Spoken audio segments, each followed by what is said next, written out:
घर जाने की खुशी ना दुनिया में सारी खुशियों से बिल्कुल अलग है। लेकिन आज मैं घर नहीं जा रहा हूँ, बल्कि मैं घर से वापस भोपाल जा रहा हूँ। वैसे आज मेरा घर से जाने का कोई मूड बिल्कुल भी नहीं था, क्योंकि आज हमारे गांव के पास के एक सिटी में एक मेला लगा था, तो वो मुझे घूमने भी जाना था। और मेला दिलों का साल में एक ही बार आता है। लेकिन फिर भी मैं जा रहा हूँ, क्योंकि कल मेरे मिड सेमेस्टर के एग्जाम्स है। तो इस तरह मन मारकर मैं निकल गया बस के लिए। लेकिन गाँव से थोड़ी दूर जाने के बाद हमारे बाइक में पेट्रोल खत्म हो गई, तो इसीलिए हमने रास्ते में एक दुकान से 60 रुपए का पेट्रोल डलवाया और उसके बाद हम निकल गए अपने सफर में आगे की तरफ।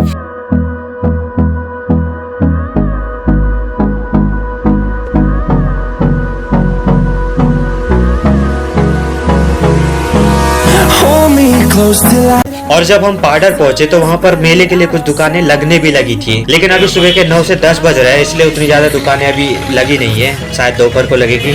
तो गाइस अभी मैं पाडर पहुंच चुका हूँ और पीछे देखो मेला, कुछ खिलौनों की दुकान है। ये मेला है ना आज, और मेरे को आज ही जाना पड़ रहा है, कल एग्जाम है इसलिए, नहीं तो मैं जाता भी नहीं। इसके बाद 5 से 10 मिनट का वेट करने के बाद फाइनली मेरी बस भी आ गई। तो इसके बाद मैं फटाफट दौड़ के खिड़की वाली सीट में जाके बैठ गया, क्योंकि अगर आपको बस के सफर का पूरा मजा लेना है तो फिर आपको खिड़की वाली सीट पर बैठना चाहिए, क्योंकि खिड़की से सारी बाहर की चीजें और जो बाहर का ब्यूटीफुल हरियाली वाला माहौल दिखता है वो बहुत ही अच्छा लगता है, और थोड़ा फील भी आता है जो गानों के साथ, बॉलीवुड गानों के साथ। तभी मैं फाइनली बस के अंदर आ गया हूँ और ये टिकट भी मैंने ले लिया है। इसके बाद जब बस ने आगे के लिए गति पकड़ी तो मेरे बाल हवा से उड़ने लगे, जो कि मुझे बहुत ही अच्छा फील हो रहा था, और मुझे ऐसा फील हो रहा था कि मैं कहीं पर बहुत ही अच्छा ट्रैवल वाला मतलब फील आ रहा था, ट्रैवल कर रहा हूँ करके। और जब मैं बस में बैठा था तो उस टाइम बस में उतनी ज्यादा भीड़ भी नहीं थी, जैसा कि आप बस में देख सकते हो कि अभी खाली खाली सा दिख रहा है। तो इसी तरह बस की खिड़की से गाँव के नजारों का लुत्फ उठाते हुए हम अपने सफर में आगे बढ़ते जा रहे थे।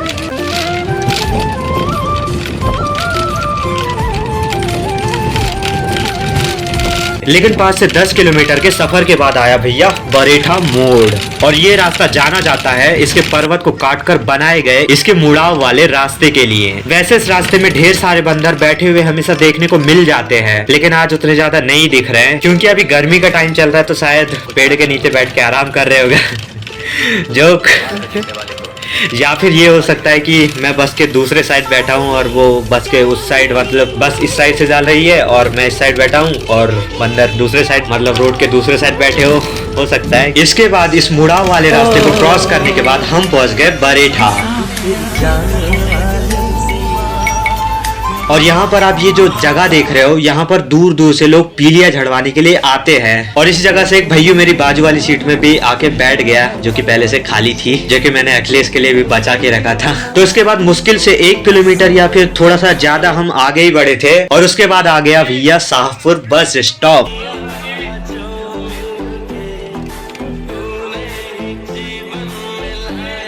यहाँ पर जब बस रुकी तब मैं ब्लॉग रिकॉर्ड कर रहा था, तब मेरे बाजू में जो भैया बैठा था वो थोड़ा सा डरने लग गया था, क्योंकि उसे ऐसा लग रहा था कि कहीं मैं उसका मजाक ना उड़ा दूं। और जब मैं कैमरा को बंद कर दिया था तब वो मेरे को बोल रहा था कि मेरा तो मतलब मेरी तो मजाक नहीं उड़ा रहे हो, लेकिन मैंने उसको समझाया कि मैं नहीं उड़ा रहा हूँ। लेकिन फिर भी जब शाहपुर बस स्टॉप में बस की आगे वाली सीट जब खाली हो गई तो वो भैया आगे वाली सीट में चला गया, और मैंने भी सोचा कि जाने दो, अखिलेश के लिए सीट बचा के रखते हैं। और इस तरह से फिर से मेरी बाजू वाली सीट खाली हो गई, और इसके बाद फिर से हमारी बस आगे के लिए निकल पड़ी।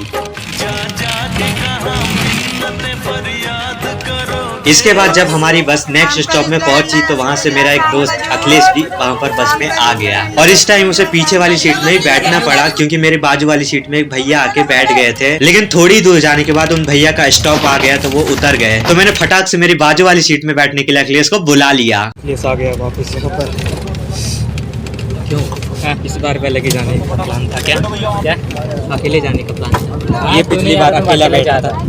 और इस तरह हम हो गए 1 से भले 2 बस के यात्री। इसके बाद जैसे जैसे हमारी बस आगे बढ़ती जा रही थी उसी के साथ बस में भीड़ बढ़ती जा रही थी, लेकिन हमको क्या, हमको तो सीट मिल गई थी। बस में ना बहुत ज्यादा भीड़ है, इसलिए अखिलेश को जगह नहीं मिली थी।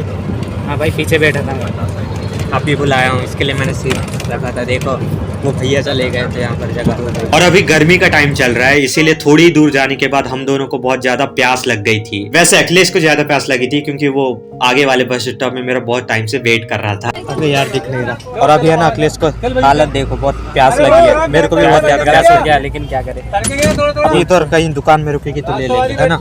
कल अभी वहाँ देखेंगे ना केसला पर। और इस टाइम दुख की बात ये थी कि हम दोनों ही पानी की बोतल लाना भूल गए थे। और इस टाइम मुझे ये फील हुआ कि जब भी हम कहीं पर ट्रैवल करते हैं तो उस टाइम हमें अपने बैग पर एक पानी की बोतल तो जरूर से कैरी करना चाहिए। लेकिन इस टाइम तो हमारे पास पानी की बोतल नहीं थी, इसीलिए हम चुपचाप बैठ गए और नेक्स्ट स्टॉप पहुंचने का वेट करने लग गए। तो अभी हम लोग इटारसी पहुंच गए, ये देखो। और अभी अखिलेश एक बोतल लेने वाला है। ले बे, ये निकलने लग गई क्या?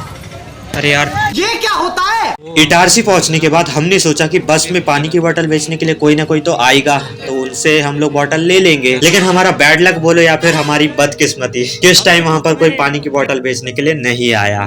पानी वाले का वेट कर रहे पर पानी वाले से नहीं आ रहा है अभी। ऐसे बोल हाँ ऐसे तो बोलना है। अभी है ना, हर बार है ना यहाँ पर है ना हमको बस स्टॉप पर पानी वाला आ जाता है, लेकिन इस बार है ना आ नहीं रहा है ना। हाँ प्यास बहुत लग रहा है, इसीलिए सूखे गले को थोड़ी सी ठंडक देने के लिए मैंने सोचा क्यों ना थोड़ी सी आइसक्रीम खाई जाए। तो ये गाइस अभी ये ले लिए हैं आइसक्रीम। तो अभी तो आइसक्रीम के मजे लेते हैं हम लोग।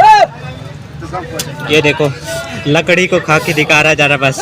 भाई आइसक्रीम है ना, ये देखो अब भी निकाल रहा है ये। अब खा रहा है, मैं भी। मजा आया। ठंडा ठंडा मस्त लग रहा है। अगले सबसे नहीं लग रहा, ठंडा ठंडा अच्छा फील हो रहा है रुकने देर बाद। लेकिन प्यास नहीं बुझेगी। ये अभी बॉटल वाले को ढूंढ रहा है, चलो देख लेते बॉटल वाले को। लेकिन आइसक्रीम खाने के बाद भी फिर भी हमें बहुत ज्यादा प्यास लगी थी। आइसक्रीम अभी खा ली है, लेकिन इससे कुछ इतना फर्क नहीं पड़ा है और ज्यादा प्यास लग गई है अभी तो। अखिलेश ने हमारे बाजू वाले दूसरी साइड में जो भैया बैठे थे, तो अखिलेश ने उनसे एक पानी की बोतल खिड़की से एक दुकान वाले भैया से मंगवा लिया। चलो अभी मेरे को भी दे, बोरा से प्यास लग रहा है। मैं अभी पानी पीता हूँ। इसके बाद जब हम दोनों ने जब पानी पिया तो तब जाकर हमें ऐसा फील हुआ कि हमारे जान में अब जान आई है। इसके बाद हमारी बस निकल गई अगले स्टॉप के लिए, जो था होशंगाबाद। Hoshangabad bus stop. और यहाँ पर हमें अखिलेश का एक दोस्त भी मिल गया, जो कि हमारे लिए एक स्प्राइट की बोतल है, हाँ स्प्राइट की एक छोटी सी बोतल लाया था। और तो उसको भी हम फटाफट पी गए। A few moments later. तो अभी है ना अखिलेश है ना पानी लाने गया है, तब तक मैं समोसे खा लेता हूँ, एक खा रहा हूँ। इसके बाद फाइनली हमारी बस निकल गई भोपाल के लिए। अभी हम लोग यहाँ से बस निकलने लग गई है और मेरी हालत है ना, इस साइड खिड़की के साइड बैठा हूँ तो हालत खराब हो गई है। ये तो मस्त चैन से बैठा है, अब धूप लगने वाली है बहुत अच्छी। बहुत ज्यादा, और अभी से हालत खराब हो गई। और अभी अखिलेश का एक दोस्त आ गया था, तो अखिलेश दोस्त से बात किया, तो मैं भी चित्रों से बात किया। अब तो जा रहे हैं। उसके बाद अखिलेश तो सो गया क्योंकि उसको बहुत ज्यादा नींद आ रही थी, और उसके बाद मैं भी सो गया था और मोबाइल का कैमरा चालू रह गया था। इसके बाद हमारी नींद तब खुली जब हमारी बस एक पेट्रोल पंप में जाकर रुक गई। जग गया है अभी। तभी है ना ये जो खड़ा है ना ये इंसान, इसको मैं रियल इंसान समझ रहा था। इसके बाद जब हम भोपाल पहुंचे तो बस के ड्राइवर ने दूसरा रास्ता ले लिया, तो हम सोचने लगे कि कहीं हम गलत रास्ते पे तो नहीं जा रहे।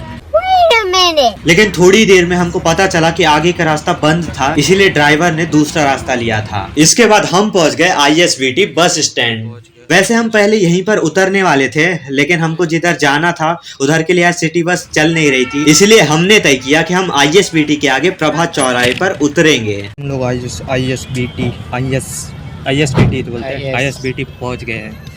ये देखो अब यहाँ पर हम लोग नहीं उतर रहे, क्योंकि अभी नीरज से हम लोगों ने बात किया तो वो बोल रहा था कि यहाँ से बस नहीं मिल रही है 413, तभी हम लोग प्रभात से उतरेंगे। तो गाइस अभी हम लोग प्रभात पर उतर गए और ये देखो साइड जा रहे हैं, चल। और यहाँ पर जाकर हमारे साथ एक बहुत ही बड़ा कोइंसिडेंस हुआ, क्योंकि यहाँ पर हमारे दो दोस्त नंदलाल और राजा दोनों ही मिल गए। तो गाइस अभी यहाँ पर नंद सब लोग एक ही। तेरे पास कल कॉल लगा रहा था, तू उठाया नहीं। ये देखो ये राजा भी इस साइड से आ रहा है। ये देखो ये चल उधर सुनता नहीं है। हाँ बता अखिलेश, ये साथ में आने के लिए बोलते। हाँ साथ में बोल भाई क्यों मैं अकेले क्यों आ रहा है यार? तुम्हें तो लेट आ रहा है। इसके बाद थोड़ी देर वेट करने के बाद सिटी बस भी आ गए, तो हम फटाफट सिटी बस में चढ़ गए। लेकिन आज सिटी बस में बहुत ज्यादा ही भीड़ थी, इसलिए हम चारों को कोई सीट बैठने के लिए नहीं मिली। लेकिन वहाँ से थोड़ी दूर जाने के बाद मुझे फाइनली एक सीट मिल गई। मैं सीट में बैठ गया। देखो ये दोनों खड़े हैं। राजा कैसा लग रहा है? अब बोल। बहुत मजा आ रहा है यहाँ पे। और थोड़ी देर बाद नंदू को भी मेरे बाजू में सीट मिल गई। नंदू भी यहाँ पर बाजू में बैठ गया। अच्छा लग रहा है ना? बैठ गया तो। और ये दोनों तो खड़े हैं। खड़े रहो बेटा तुम तो। लेकिन भैया राजा और अखिलेश रह गए खड़े के खड़े, क्योंकि उनको कोई सीट खाली नहीं मिली। इसके बाद सिटी बस जब नेक्स्ट स्टॉप पर रुकी तो वहाँ पर बहुत सारे लोग उतर गए, तो राजा और अखिलेश को भी सीट मिल गई और वो दोनों बहुत खुश थे सीट मिल गई तो। और उसके बाद हमारी बस निकल गई हमारी फाइनल डेस्टिनेशन की ओर। ये कहा है दिल से मोहब्बत हो गई है। तो ये आ गए भैया हमारी डेस्टिनेशन पर। और यहाँ पर देखो हमको लेने के लिए कौन आया है, हमारा दोस्त निखिल प्रजापति। ये देखो कौन आ रहा है? लेत लपीता निखिल आ रहा। निखिल तो ये थी मेरी जर्नी घर से लेकर भोपाल आने तक। तो ये जर्नी आपको कैसी लगी मुझे कमेंट सेक्शन में कमेंट करके जरूर बताना। और इसी प्रकार के और भी व्लॉग्स अगर आप देखना चाहते हो तो आपको क्या करना है ये तो आपको पता ही है। तो मिलते हैं एक नए व्लॉग में, तब तक के लिए मेरे और भी वीडियोस को देख लो।